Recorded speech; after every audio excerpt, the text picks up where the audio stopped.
Magandang hapon sa inyong lahat. Purihin si Jesus at si Maria. Ako po, si Sean Andre G. Zorilla mula sa ikapitong baitang sa Our Lady of Immaculate Conception. Ang itatalakay ko ngayong hapon ay patungkol sa talambuhay ni Bob Ong. Sino nga ba si Bob Ong? Si Bob Ong ay isang kilalang manunulat sa Pilipinas na tanyag para sa kanyang mapanlikha at kadalasang nakakatawang pagninilay sa kultura ng Pilipinas, lipunan at mga komplikadong aspeto ng makabagong buhay.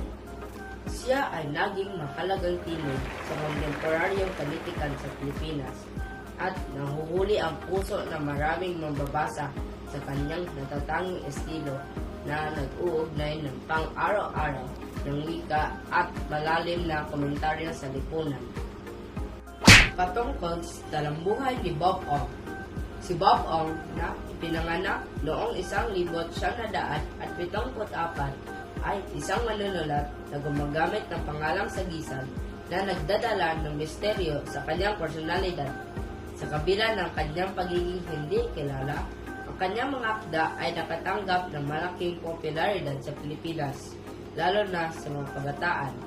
Ang kanyang mga karanasan mula sa kanyang pagpapalaki sa isang karaniwang pamilyang Pilipino ay naging batayan ng kanyang pag-unawa sa kultura at mga isyu sa lipunan na madalas na lumalabas sa kanyang mga sinulat. Nagsimula ang kanyang karera noong maagang bahagi ng 2000 nang ilawas niya ang kanyang unang aklat, Aba, Nakakabasa na pala ako, na isinasalin sa Hindi ko alam kung paano magbasa. Ang aklat na ito ay isang semi-autobiographical na kwento ng lalarawan ng mga hamon ng isang tipikal na estudyante Pilipino. Ang estilo ng pagsusulat ni Ong ay nailalarawan sa pagsasama ng katatawanan at sinseridad na nagpapabilis ng kanyang mga obserbasyon at ginagawang kaakit-akit. Ang mga akda at sinulat ni Bob Ong. Ang mga akda ni Bob Ong ay kinabibilangan ng ilang makapangyarihang libro na naging mahalagang bahagi ng panitikan sa Pilipinas. Ilan sa kanyang mga tanyag na titulo ay: Una, Aba, Nakakabasa na pala ako. Ang aklat na ito ay masiglang nagkukuwento tungkol sa karanasan ng isang estudyante Pilipino na nahaharap sa sistema ng edukasyon. Pangalawa, Bakit baligtad magbasa ng tulpo ang mga Pilipino? Sa akdang na ito, ninalakay ni Ong ang mga kakaibang ugali ng mga Pilipino sa pagbabasa na naglalayong mas mapalalim ang pag-unawa sa kultura. Pangatlo, ang paborito libro ni Judas. Sa satirical na pagtingin sa lipunan, ang aklat na ito ay tumatalakay sa mga tema ng moralidad, pananampalataya, at pagkakakilanlan. Pangapat, Kapitan Sino. Ang nobelang ito ay humahawak sa mga isyu sa lipunan sa pamamagitan ng kwento ng isang superhero na nagsasama ng katang-isip at komentaryong panlipunan. Ang mga akda ni Ong ay madalas na sumasalamin sa mga pakikibaka, pangarap at realidad ng mga pangkaraniwang Pilipino. Tinatalakay ang mga tema tulad ng edukasyon, pagkakakilanlan at hindi pagkakapantay-pantay sa lipunan. Kahalagahan ng pagkilala sa talambuhay ng manunulat.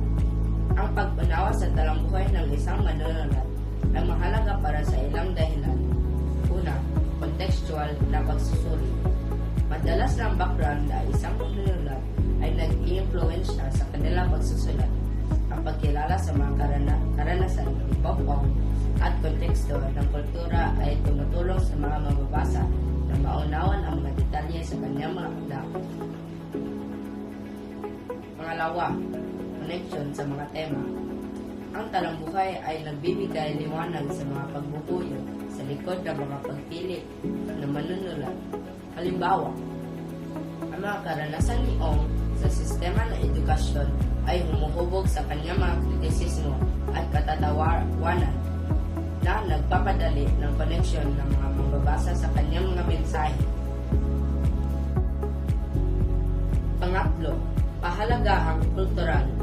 Ang pagkilala sa buhay ng isang manunulat ay maaaring pagpahusay sa pagpapahalaga sa kanilang mga sanggunian sa kultura at mga isyu sa lipunan na nagtataguyod ng mas mahusay na pag-unawa sa panlitikan sa loob ng konteksto ng kultura. Pang-apat, inspirasyon. Ang pag-alam sa paglalakbay ng isang manunulat ay maaaring magbigay inspirasyon sa mga mambabasa at mga umuusbong na manunulat na nagpapakita ng mga pagsubok at tagumpay na kasama ng malikhaing pagpapahayag. Conclusion. Si Bob Ong ay isang natatanging personalidad sa panlitikan ng Pilipinas na ang mga akda ay sumasalamin sa esensya ng buhay ng mga Pilipino gamit ang patatawanan at lalim.